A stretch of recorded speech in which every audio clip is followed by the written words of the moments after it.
Le grand oral continue. Il faut tendre l'oreille pour entendre le cri de la nuance et écouter aussi ceux qui ont décidé d'être des radicaux de la modération et de la tempérance qui, en fait, et surtout, n'est pas une faiblesse. Frédéric Salabarou, bonsoir. Vous êtes de ceux-là, avocat, bonsoir. Essayiste. Vous avez été secrétaire général de l'Élysée avec Jacques Chirac, président de la République, en 2005. C'est dire si vous avez donc une connaissance du fonctionnement de l'État et des affaires du monde. En 2020, vous publiez un livre, Léon Blum, le Magnifique. Pourquoi lui? Parce que c'est un grand Français, c'est un juif de France, et juif de France, c'est pas n'importe quoi. Il y a une passion juive pour la France, et donc il la symbolise peut-être autant que Dreyfus, mais différemment. Et moi j'ai l'impression voilà, qu'il s'agit d'un modèle, donc moi je l'ai vécu comme un modèle, moi-même juif de France, juif français. Et puis il y a autre chose dans le livre, c'est un héros de roman. Rien n'était annoncé pour qu'il devienne le chef du gouvernement du Front populaire et qu'il ait ensuite cette vie politique-là. C'était plutôt un haut fonctionnaire, comme je l'ai été, quelqu'un passionné par la littérature, et puis il y a quelque chose qu'on n'explique pas, une transfiguration incroyable. Et donc c'est à la fois ce qu'il symbolise, et ce héros de roman avec tous ces mystères qui m'a intéressé, j'ai essayé de comprendre. Oui, et ce qui est magnifique, effectivement, c'est de constater à quel point la rencontre entre le destin personnel et les grandes mécaniques de l'histoire, quand elles se mettent en route, peuvent produire effectivement des décisions, des positionnements et des évolutions inattendues. Mais on va en reparler, hein, parce qu'on voit bien comment vous donnez à connaître l'homme intime, intellectuel derrière la figure politique, sans ressasser d'ailleurs tous les faits connus, mais en réalité, vous racontez aussi une époque.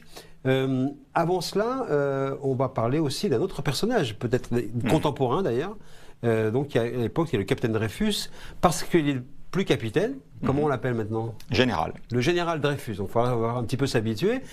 Ça n'est pas rien, parce que ça a été le résultat, cette montée en grade, cette promotion, hein, est le résultat d'un combat très important, très dur et ardent que vous avez mené depuis très longtemps, et dont vous étiez effectivement au cœur. Est-ce que vous pouvez nous raconter pourquoi vous avez pensé avec d'autres qu'il fallait faire monter en grade le capitaine Dreyfus?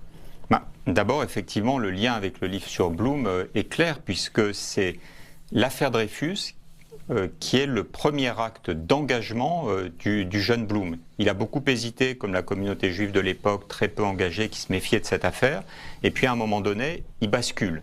Et il devient un des acteurs très jeune auprès de l'avocat, d'un des deux avocats de Dreyfus.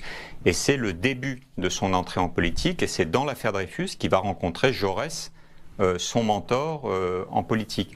Et donc en travaillant sur le livre, j'ai évidemment travaillé sur le chapitre Dreyfus. L'histoire, on la connaît, ou en tout cas on croit bien la connaître. Elle m'a passionné. Mais ce qui m'a heurté, c'est que l'affaire Dreyfus n'était pas terminée. Elle n'est pas terminée sur les murs de Paris, c'est-à-dire où qu'on soit dans Paris, il y a encore des rues en hommage aux anti-Dreyfusards, Barrès en tête, Barrès qui prononce la phrase la plus terrible de l'antisémitisme, puisqu'il dit que Dreyfus ait pu trahir, je le conclus de sa race. Et donc ça veut dire, je ne juge pas les gens sur ce qu'ils sont ou ce qu'ils font, mais d'où ils viennent. Et ça, c'est le mot le plus terrible. Mais des boulevards Maurice Barrès, des rues Maurice Barrès, des places Maurice Barrès, c'est partout. Donc ça a été la première chose, je me suis dit, ça, c'est pas possible. Alors ça veut dire quoi, c'est pas possible? C'est intéressant, parce que ça rencontre aussi notre époque. Vous demandez que les rues soient débaptisées ou pas? D'abord, je le dis. Après, les grands changements, il y a une maturation. C'est-à-dire déjà de pouvoir le dire, et merci de me permettre de le dire, c'est-à-dire que où qu'on soit dans Paris, on dit académiciens, poètes, en réalité c'est des anti-Dreyfusards notoires. Donc ça c'est très important. La deuxième chose, c'est que l'affaire Dreyfus n'a jamais été terminée. Quand il est réhabilité après l'arrêt de la Cour de cassation de 1906, Picard est rétabli dans son ancienneté de grade par la loi du 13 ou 14 juillet 1906, mais Dreyfus non, il est réintégré en tant que commandant. Alors ça peut paraître des histoires d'ego, mais les 5 années de l'île du Diable, où il est détenu dans des conditions effroyables d'un point de vue humain, ne sont pas pris en compte. Et ce n'est pas neutre pour lui, puisqu'il va demander à ce que ça soit pris en compte. Oui. On va lui refuser, Picard d'ailleurs, ministre de la Défense, va lui refuser, et Clémenceau, président du Conseil, et il va démissionner de l'armée. L'armée qui est la chose la plus importante qui était pour lui. C'est, comme Blum, de ses... Donc vous diriez qu'il a été réhabilité par la justice, mais pas par l'armée ? D'abord, c'est la Cour de cassation qui le réhabilite. Le Conseil de guerre le condamne 2 fois de suite. La justice militaire ne l'a, en tant que telle, jamais réhabilité, puisque la Cour de cassation a annulé, l'a déclaré innocent sans renvoi. Mais je reviendrai sur l'armée, parce que c'est très important. Et donc, il démissionne, et puis, en homme exceptionnel, en 1914, il revient dans l'armée, il va faire Verdun, mais à la fin, ces 4 années n'étaient pas pris en compte. Et moi, j'avais été touché en travaillant sur ce chapitre-là par ça. J'avais été touché aussi par Charles Dreyfus, son petit-fils, qui est encore vivant, qui d'ailleurs a la même tenue que son grand-père, à plus de 100 ans, et pour qui ça demeurait quelque chose d'inachevé et une blessure. Et là, il y a un moment donné, je me suis dit, ce combat, il faut le mener. Alors vous montez un comité, vous montez une équipe, vous mobilisez du monde. Ce que je me dis, c'est qu'il faut terminer l'affaire Dreyfus. Alors j'en parle chaque fois pendant des années autour de moi. Et puis, il y a un moment, j'en parle à Pierre Moscovici pour d'autres raisons. Premier président de la Cour des comptes. Qui me dit, moi aussi, c'est mon combat. Et donc, on démarre ensemble. Louis Gauthier, qui est le président de la maison Blum-Dreyfus, Zola-Dreyfus, pardon, nous rejoint. Et puis là, on enclenche la mécanique qui est une tribune dans le Figaro, sur laquelle Gabriel Attal rebondit et Patrick Kanner, l'un à l'Assemblée et l'autre au Sénat, avec des propositions de loi. Et puis, il a fallu beaucoup convaincre, mais... Qui ? D'abord, il a fallu convaincre, et il faut encore convaincre, que ça n'est pas contre l'armée qu'on rétablit dans sa carrière et qu'on fait, que la loi française fait de Dreyfus ce qu'il aurait dû être, c'est-à-dire un général, mais que, et ça il faut que je finisse ce message-là, il faut qu'on écrive dans les revues militaires aussi, pour dire que le généralat pour Dreyfus, c'est un hommage à un officier exceptionnel et un hommage à l'armée, qui a eu des problèmes au moment de l'affaire Dreyfus avec l'armée, que les chefs d'état-major, que tant de militaires de haut rang ou de ministres de la Défense aient pu avoir un mauvais combat, c'est une chose. Mais Dreyfus, c'est avant tout un grand Français et un grand militaire.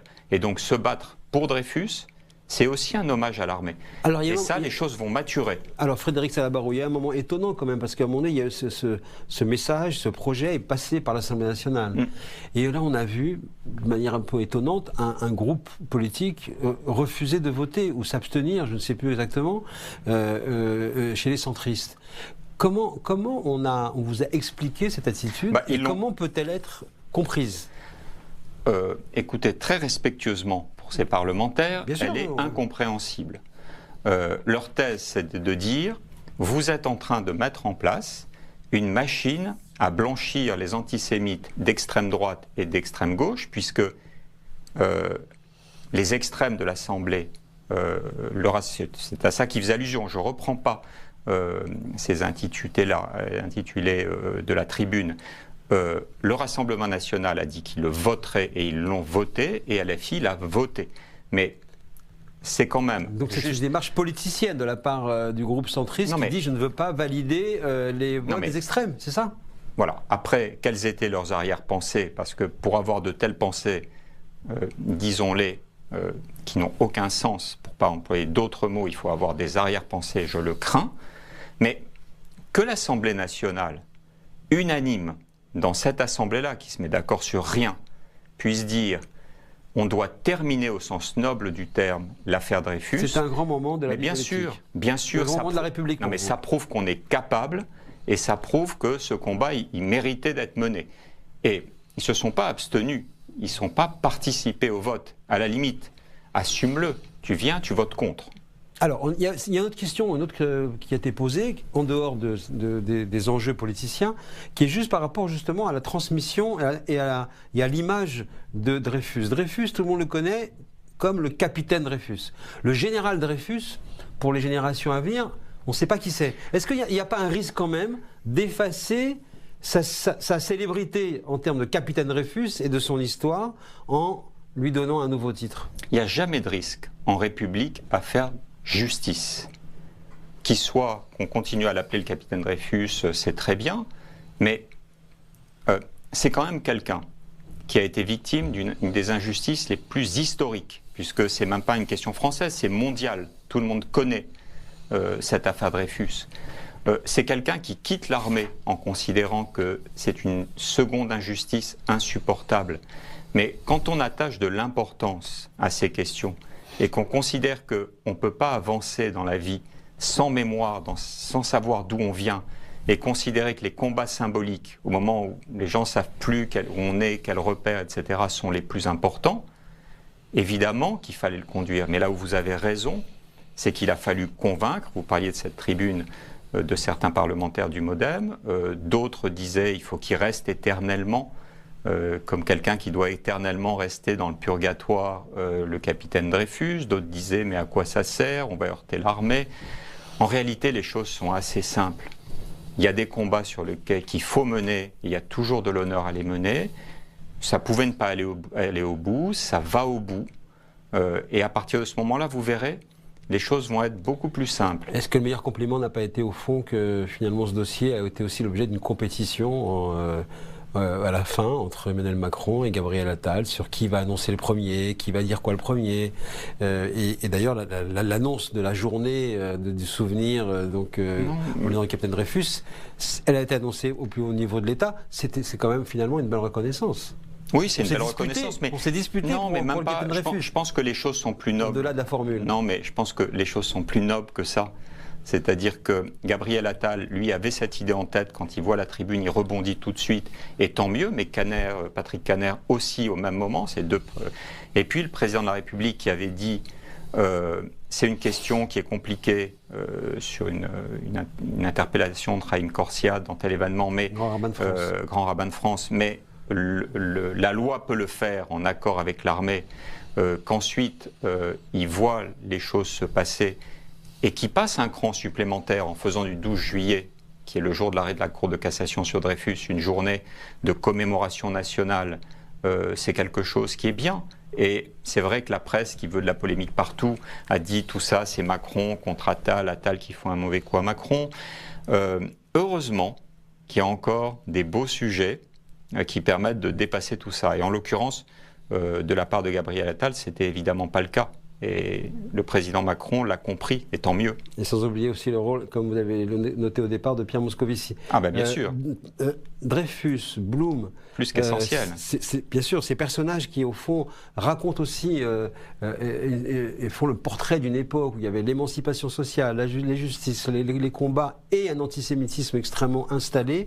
Au fond, est-ce que ce ne sont pas un peu des agents historiographiques aujourd'hui? Est-ce qu'ils ne sont pas en train de raconter, et vous les portez, vous les connaissez très bien, on va reparler maintenant de votre livre sur Blum, est-ce qu'ils ne racontent pas aujourd'hui, ou ils ne sont pas en résonance avec une époque dont on dit qu'elle reprend un peu ces catégories, où on est dans une France travaillée par diverses cultures et un antisémitisme maintenant qui est sur la place publique? Ils disent plein de choses importantes. Ils disent d'abord que l'histoire entre les Juifs et la France, c'est une histoire particulière. La France, c'est le premier pays qui émancipe les Juifs. C'est un choc immense. Ça veut dire, je vous reconnais comme des citoyens et comme des égaux, et comme des individus. Aujourd'hui, ça paraît banal, mais c'est immense. La deuxième chose, c'est qu'il y a quelque chose de profondément émouvant dans les parcours de ces hommes. C'est des hommes extrêmes, mais ils le symbolisent. C'est-à-dire que la reconnaissance de la communauté juive pour la France était telle que les gens n'avaient qu'une idée, c'est de devenir militaire, conseiller d'État, de s'engager pour la chose publique, pour rendre un tout petit peu à la France le merveilleux qu'elle avait donné aux Juifs, c'est des générations très anciennes, qui ne sont pas arrivés du jour au lendemain en France, mais malgré tout, ils étaient juifs. Vous dites qu'on est dans un siècle juif, vous dites, ça raconte des Juifs dans un siècle juif. Pourquoi un siècle juif? parce que on retrouve les juifs aussi à travers la montée du capitalisme, le bolchevisme, le socialisme, évidemment la caractère absolument dramatique et hors de toute proportion historique de la Shoah. Et donc c'est un moment, une ébullition, mais sur les juifs de France plus particulièrement, il y a cette passion juive. Et puis il y a des choses fantastiques, c'est-à-dire que personne n'a affronté plus nettement l'antisémitisme que Blum, avec plus de violence. Et évidemment Dreyfus, ça en a fait une affaire mondiale. Mais face à ça, leur attitude, elle est absolument merveilleuse. Quand Blum, en février 1936, il est sur le point d'être lynché, mais pas de manière symbolique, au sens propre du terme, et qu'il est sauvé par des ouvriers qui arrivent à le récupérer alors qu'il va être lynché. Quand Dreyfus vit ce qu'il va vivre, qu'est-ce qu'ils répondent? Blum disait toujours, quand on lui parlait de ce lynchage, à ce petit événement dont j'ai été l'objet. Et quand on crie « Vive Dreyfus », il dit non, pas « Vive Dreyfus », « Vive la France ». Et donc, face à l'antisémitisme, il y a cette attitude, moi qui me paraît merveilleuse, et qui dit des choses contemporaines, qui dit « Je suis juif et je suis français », et c'est un mariage qui est merveilleux et une alliance qui est merveilleuse. La deuxième chose, c'est que face à l'antisémitisme, on a l'exigence de faire face, c'est-à-dire que il se trouve qu'on est juif en étant français, mais on est français chez nous, et presque plus encore que d'autres citoyens chez nous, parce qu'il y a cette histoire et cette reconnaissance vis-à-vis de la France. Donc c'est des choses qui sont considérables. Moi, c'est ce qui m'a frappé à la lecture de votre livre, c'est qu'en fait, on se dit et on voit que c'est le combat de la nuance contre l'outrance. Parce qu'effectivement, il y a des diatribes antisémites, des attaques antisémites et des réponses, des argumentations, des manières au fond, presque courtoises de réaffirmer la présence, la justification et la légitimité d'une présence des Juifs de France. Mais à l'arrivée, c'est vraiment la nuance contre l'outrance. Oui, mais à l'arrivée, c'est ça qui marque l'histoire. Aujourd'hui, quand on pense à Blum, on ne pense pas aux Juifs Blum, à la vaisselle d'or, à toutes ces âneries. On pense à un grand Français. Il y a évidemment au-dessus de tout le monde le général de Gaulle, et puis, en dessous, dans les très grands Français, vous avez Blum, et on en pense comme un grand Français. Et vous verrez que sur Dreyfus, dans quelques années, et j'espère grâce à cette action qui a été menée par tous les gens que vous avez cités, recitons Pierre Moscovici bien sûr, Dreyfus apparaîtra comme un grand soldat et comme quelqu'un qui a fait l'honneur à l'armée. Et ça, c'est des choses très importantes. Alors, vous nous dites effectivement, Léon Blum, on en parlera comme d'un grand Français. Mais vous nous montrez aussi un personnage qu'en fait, on ne connaît pas ou que très très peu connaissent, parce que c'est d'abord l'histoire d'une mutation, l'histoire d'une évolution. C'est un dandy. C'est un dandy qui est amoureux des arts, des lettres, de la vie du spectacle, qui passe de Proust à Gide, qui rêve d'écriture, de théâtre. Il rêve pas des tribunes, il rêve pas d'aller gérer les affaires austères et difficiles de la France. Et il va vers ce glissement vers l'action politique. Pourquoi ? Il y a toujours les catalyseurs, l'affaire Dreyfus, les femmes qui se sont succédées dans leur vie, bien sûr la rencontre avec Jaurès, mais en réalité, comme toujours, tout est écrit au début. Il est au lycée avec André Gide, ils se promènent dans la rue sortant du lycée Henri IV, ils ont dans leur poche le dernier poème de José Maria de Heredia, le poète le plus célèbre de l'époque, et puis un jour, à un moment donné dans cette promenade, auprès du Panthéon, Gide se retourne, il ne voit plus Blum. Et en fait, Blum a été acheté un journal que vendait quelqu'un dans la rue, enfin, appelons-le mendiant, et Blum revient et dit à Gide, tu vois, c'était très important d'acheter à cette personne le produit de son travail, car la chose la plus importante qui soit, c'est la justice et la dignité de l'homme par le travail. Et donc, il a 17 ans. Beaucoup le diront après, oui. Ouais, mais lui-même aussi, c'est déjà le Blum du Front populaire. Le Blum de 17 ans, c'est aussi celui dont son correcteur d'une copie de philosophie dit si à 17 ans on peut écrire cela, on est un monstre. C'est un monstre. Et puis, bon, il y a tout ce déjà, truc. Tout était écrit, Il y a toute cette nostalgie qu'on peut avoir de l'époque. C'était quelqu'un qui était capable de réciter des heures durant les grands auteurs classiques, Racine, les grands auteurs français. Et quand il est à Buchenwald, c'est les livres qu'il amène. Et donc, tout ça, voilà, ça dit des choses. Ça dit des choses sur... Et c'est important... Sur le modèle français, ça dit des choses. Oui, bien sûr. Sur une pérennité d'un modèle français qu'on dit aujourd'hui fragilisé, fracassé, oui. perdu. Et j'ai envie de dire aussi aux Juifs français qui se disent, pour beaucoup d'entre eux, parce que cette flambée d'antisémitisme, des incompréhensions face à telle ou telle décision, et qui se disent, est-ce que j'ai encore ma place en France ? Je veux leur dire, vous êtes chez vous, on est chez nous, comme des citoyens égaux par rapport... Beaucoup ne vont pas être d'accord avec vous. Hein. Mais moi je leur dis, et je leur dis avec le plus de cœur et d'enthousiasme possible, on est absolument chez nous. Jacques Chirac disait, il n'y a pas de France sans les Juifs de France, et il le pensait profondément parce qu'il avait cette vision historique. Très proche, ensuite, en plus de la communauté, notamment des Lubavitch et des ultra-orthodoxes. Il aimait les religions, il comprenait bien les choses. C'est pas par hasard qu'il est le président qui comprend ce qu'il faut faire pour la guerre en Irak. C'est que voilà, c'est l'importance de la culture. C'est valable aussi pour Blum. Tu es pas un grand homme politique si tu as pas un arrière-plan de culture profond. C'est normal. Le monde est si compliqué.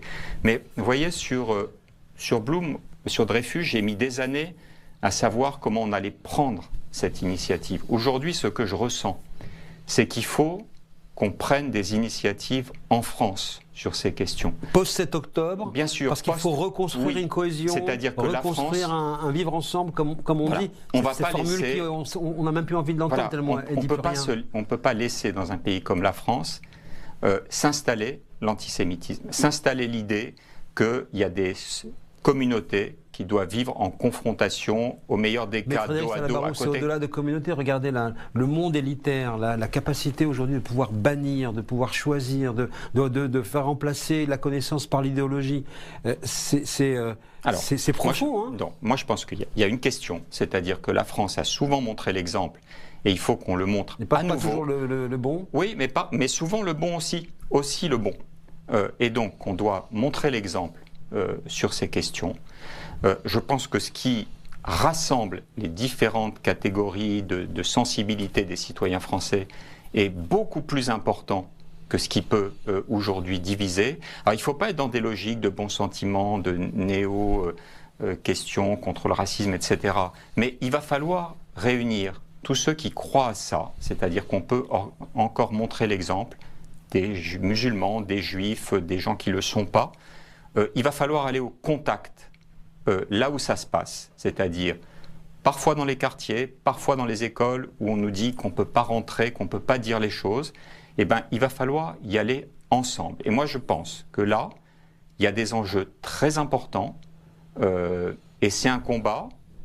Pour l'instant, je n'ai pas encore bien fixé comment on peut le faire, mais je suis heureux que vous me permettiez. Donc ça veut dire que vous annoncez que vous réfléchissez à une initiative pour être capable de pouvoir se faire reparler des pans de la communauté nationale française. Oui, et que... En particulier et qu'on puisse, entre les juifs et les juifs. Il ne faut pas tout focaliser, tout ne s'explique pas. La seule chose, ça ne peut pas s'expliquer seulement à travers antisémitisme, juifs, musulmans. C'est beaucoup plus large que ça. C'est-à-dire que non seulement on n'est plus capable de se parler. Parce que le temps avance, pardon, mais j'ai une question importante aussi à vous poser par rapport à ça. Sur le plan des sondages, l'extrême droite a gagné l'élection présidentielle de manière sondagière, étude après étude. Est-ce que c'est inévitable? Et comment pensez-vous, nous sommes pratiquement 2 ans encore avant le scrutin présidentiel, comment pensez-vous que ça peut être évité? D'abord, l'histoire montre qu'un an et demi avant une élection n'est pas faite.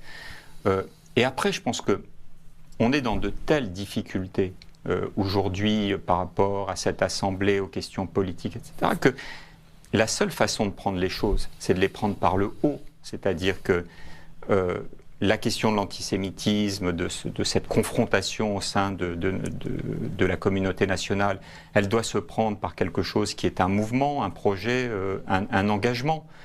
Sur le plan plus largement, différemment politique, est-ce que c'est le bon choix en termes de budget par rapport à ce dont la France a besoin? Est-ce qu'il faut être dans cette séquence-là ou être dans une autre séquence, moi, que j'ai préconisée, qui consiste à dire il faut se mettre d'accord sur un budget qui soit un budget qui permette de baisser significativement les dépenses et l'accepter par un 49.3, c'est-à-dire l'inverse de ce qui se passe aujourd'hui, pour permettre aux Français de décider sans être sous la pression pour la prochaine élection présidentielle. Donc, plutôt que de savoir, moi je ne suis pas dans une logique de commentateur, je pense que chacun a sa place, petite pierre par petite pierre ou très grande pierre, doit être un acteur de quelque chose. Merci beaucoup Frédéric Salabarou. Vous venez nous parler de cette initiative que vous préparez. Je rappelle votre livre Blum le Magnifique aux éditions de l'Observatoire et on se retrouve la semaine prochaine pour un nouveau numéro du Grand Oral.